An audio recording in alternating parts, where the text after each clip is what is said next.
Hello, and welcome to the podcast where the girl who's never been in a relationship before is here to share her dating advice with you, or at least my experiences, because I am learning a lot. And I feel like I have grown so much as a person this past year. I went from feeling completely hidden and invisible my entire life, refusing to go on casual dates and getting on dating apps, and having the lowest self-esteem, self-confidence, and truly thinking there was something wrong with me, to having gone on 3 dates in 1 month, finally realizing the importance and how fun casual dating can be, and that my self-confidence and validation does not and should never come from random guys, but from God alone. So let's talk about this transition in my life and how I got to this point, what I've learned, and why I am now a fan of dating and see the purpose in it. Honestly, I never thought I would ever say that sentence out loud, but here I am. If you're new to the podcast, hi, my name is Naomi. I'm 32 years old,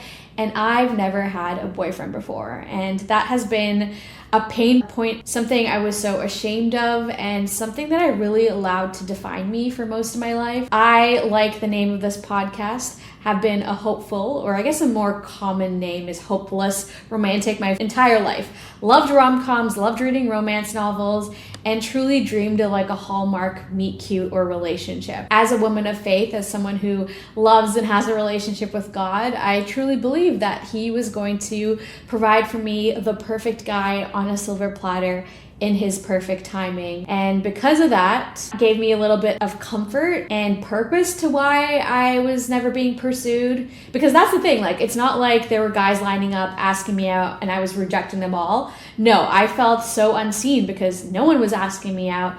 No one I knew like had a crush on me growing up. Boys just didn't really seem to flirt or talk to me. And again, I was okay with it because I was like, whatever, they don't match up all the items on my dream husband list anyway. I went through high school, no relationship. Then I went into university and was like, this is it. This is when you meet someone and you meet your college sweetheart. Yeah, my love life during that time was a desert with tumbleweed. Throughout my 20s, it continued to stay just as dry, just as empty. No crushes, no potentials, no talking phases, no situationships, like nothing. And so I just focused on my friendships and my career while waiting for God to, again, drop the one in my life. So I never tried to intentionally date. I was very against dating apps. And then even when it came to meeting people in person, I had such low self-esteem and low confidence that I couldn't even make eye contact with guys. And I didn't even realize the importance of doing so. Like, I really believed a guy would just spot me from across the room,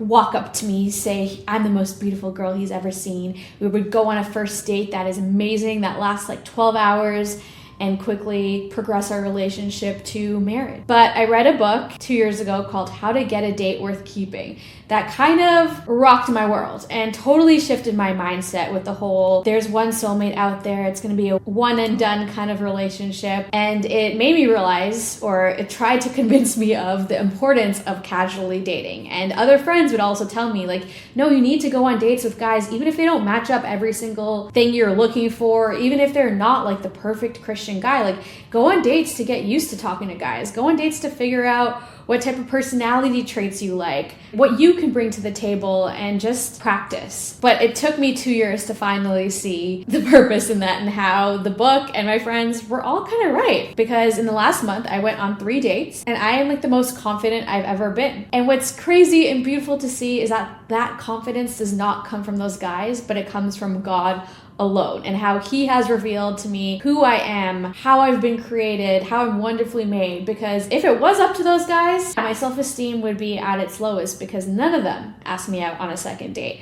I was not personally interested in any of them, but they never even gave me the opportunity to reject them.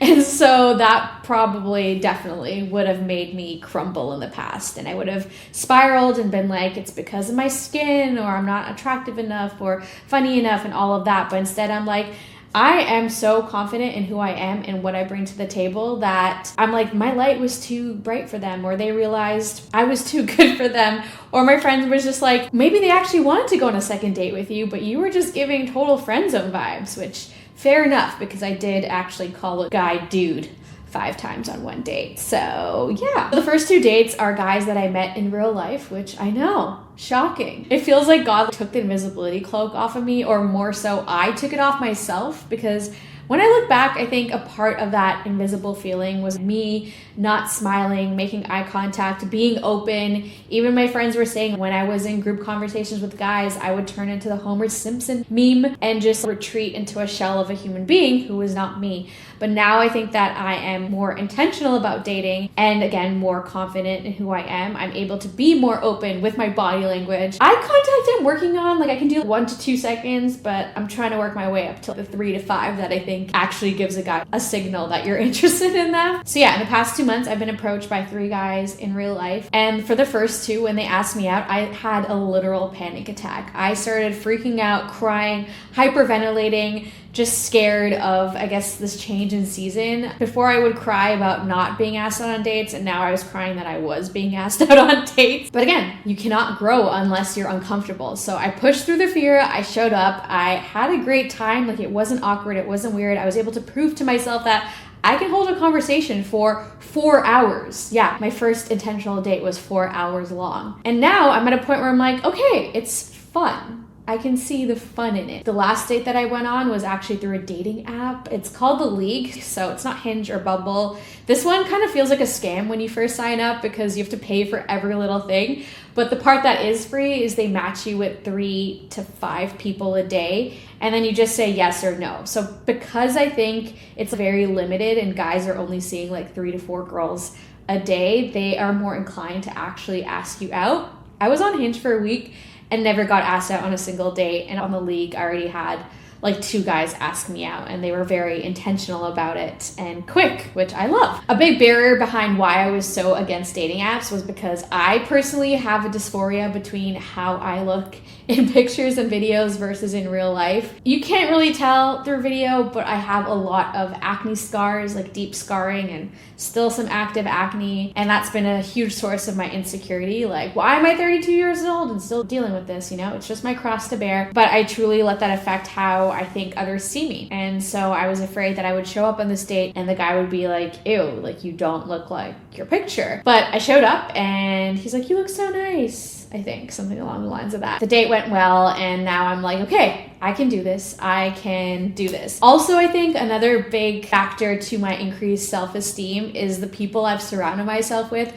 I have just amazing girlfriends who are constantly telling me that I am the diamond of the season. I am one of the top percentile catches. Like, I'm beautiful, I'm stunning, I radiate light. They're just constantly speaking those words of affirmation and truth into me, and I think hearing it from others while also saying those affirmations out loud every morning, and obviously diving deeper into my relationship with God and asking Him to reveal to me how He sees me, all of that is what I would say is the source of my increased self-esteem and self-confidence.